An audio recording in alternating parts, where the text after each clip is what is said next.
Matematika buat teman-teman kelas 11 yang sudah mendapatkan modul dan juga sudah mendapatkan tugas praktikum 1. Hari ini saya akan bahas apa yang menjadi tugas kamu. Kemarin kamu selama 1 minggu kemarin mengerjakan tugas yang ada dalam modul semampu kalian. Oke, kalau dibaca dan diperhatikan baik-baik, sebetulnya jawaban rumus itu sudah ada pada modul semua. Baik, kita akan bahas hari ini. Kita akan coba kerjakan tabel yang pertama, yaitu data kondisi finansial perusahaan. Ini dia. Oke, jadi rumusnya sudah ada semua, saya sudah berikan, dan ini ada di modul, Anda tinggal baca saja. Oke, bagaimana penerapan rumus ini? Mari kita lihat di sini. Untuk tahun 2005 ini ada data 4, royalti, obligasi, deposito, dan investasi. Ini kita jumlahkan setiap tahunnya pada baris jumlah. Masukkan rumus ini. Anda boleh copy. Kalau sudah ada di sini, saya bisa copy saja, pindahkan ke sini. Kalau belum ada, tinggal diketik. Oke, caranya seperti ini. Sama dengan sum, kemudian kurung buka, di blok saja datanya. Dari mulai royalti, yaitu kolom B5, sampai dengan investasi di kolom B8, 225. Kemudian kita tutup, kita enter. Maka hasilnya sudah ada keluar. Oke, kita kerjakan lagi yang rata-rata di sini. Rata-ratanya kita akan coba masukkan sama dengan average, kemudian blok dengan kolom dan baris yang sama, B5 sampai B8, kemudian enter. Yang berikutnya yang terbanyak, rumus terbanyak adalah maksimum, nilai terbanyak atau nilai terbesar, ya, sebetulnya bukan terbanyak tapi terbesar dari data 2005. Kita lihat hasilnya adalah 225, itu investasi yang terbesar. Kemudian nilai terendah, kita masukkan min. Ini nilai yang paling kecil dari data 2005. Nah, maka dapatnya 90. Nah, untuk mengisi tahun 2006, 2007, 2008, dan 2009, kita tidak perlu lagi untuk membuat rumus, tetapi kita tinggal blok yang sudah kita buatkan rumusnya, fungsinya. Kemudian kursor kita arahkan ke sudut paling kanan bawah, kemudian kita tarik saja ke sini. Maka data dari masing-masing tahun sudah keluar. Oke, nah tinggal sekarang kita akan menjumlahkan total. Total kita akan jumlahkan dengan rumus sum, summary. Di sini kita jumlahkan, kemudian kita kurung tutup dan enter. Setelah satu rumus, karena sama semuanya rumusnya untuk penjumlahan ini, maka kita tinggal tarik sampai bawah. Oke. Nah, setelah itu kita blok lagi yang ini, karena rumusnya sama untuk ini sama untuk jumlah rata-rata, terbanyak dan terendah, ini sama. Kita drag saja ke sini atau kita copy, jadi hasilnya sudah sama, keluarnya hasilnya sama. Oke. Nah, kemudian mungkin saja teman-teman semua di kelas 11 kebingungan mengerjakan bagaimana dengan rumus perbandingan, yaitu investasi bernilai 150 dan kurang dari 200. Nah, ini berapa tahun yang ditanyakan, berapa tahun yang kurang dari 150 untuk investasi dan yang lebih besar dari 150 dan kurang dari 200. Nah, di sini kita akan memasukkan rumusnya. Saya sudah buatkan rumusnya di sini sesuai dengan apa yang sudah sampaikan di modul, teknik penulisan dan sebagainya. Kita masukkan di sini sama dengan count if. Kenapa count if? Karena count itu menjumlahkan, kemudian if itu adalah membandingkan. Kenapa pakai as? If berarti banyak perbandingannya di sana. yaitu ada dua perbandingan, yang lebih besar dari 150 dan kurang dari 200. Oke. Nah, kemudian berikutnya kita akan lihat range-nya atau sel-nya. Dari sel berapa saja yang akan kita hitung, yaitu tabel dari data investasi.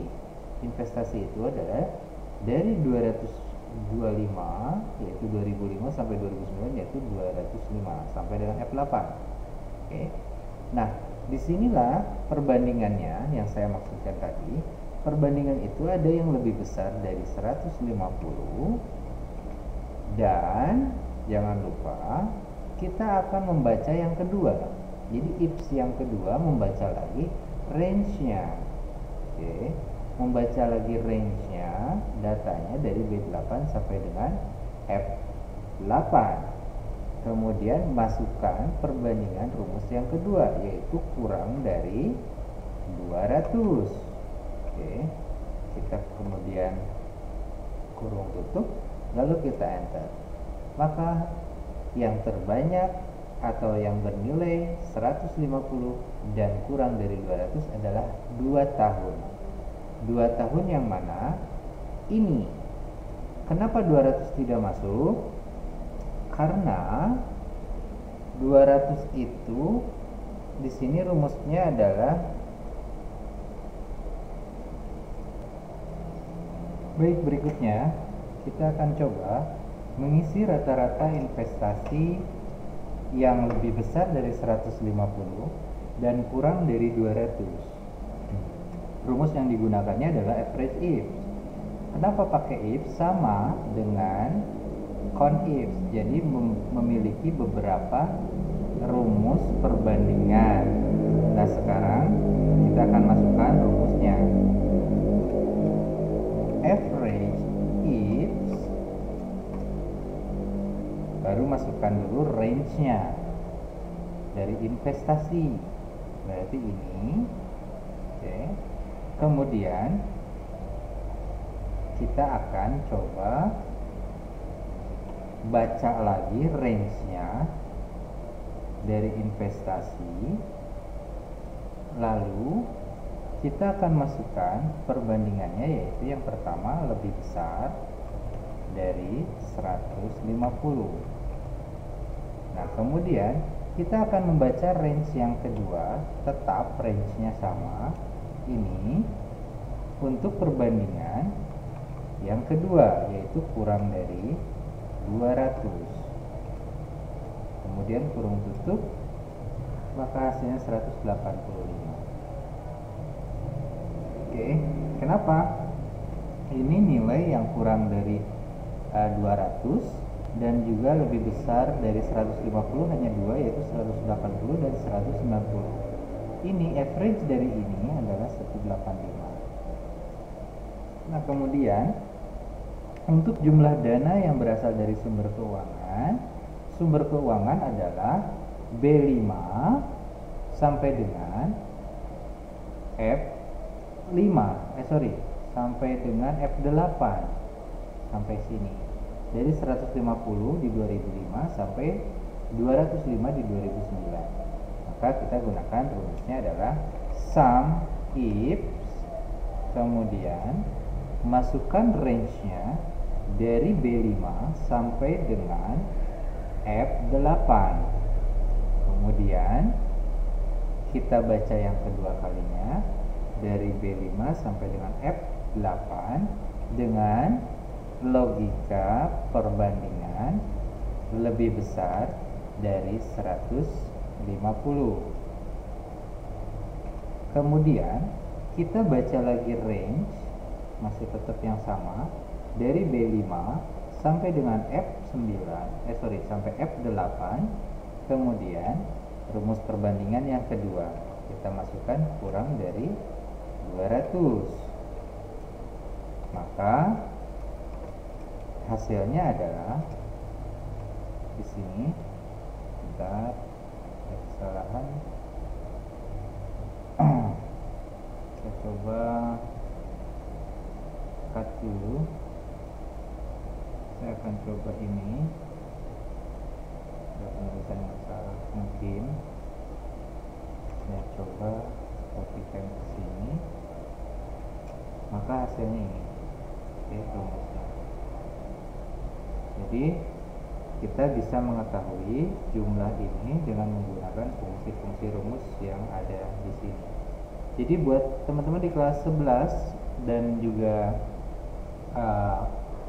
jurusan IPA IPS, modul yang saya berikan tentang rumus dan fungsi Excel semua teraplikasikan, tidak semua, tetapi ada sudah diaplikasikan dalam bentuk percontohan soal-soal tabel ini. Jadi dimohon Anda untuk mencoba kembali membaca dan juga mempraktikkan ulang dengan rumus-rumus yang saya berikan di video tutorial penjelasan hari ini. Untuk tabel 2 nanti kita akan coba isikan ini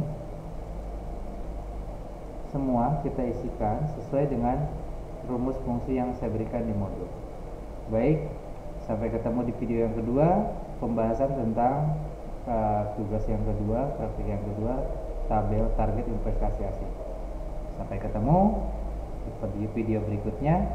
Jangan lupa selalu membaca, mempelajari, dan mempraktikkan. Terima kasih. Assalamualaikum warahmatullahi wabarakatuh.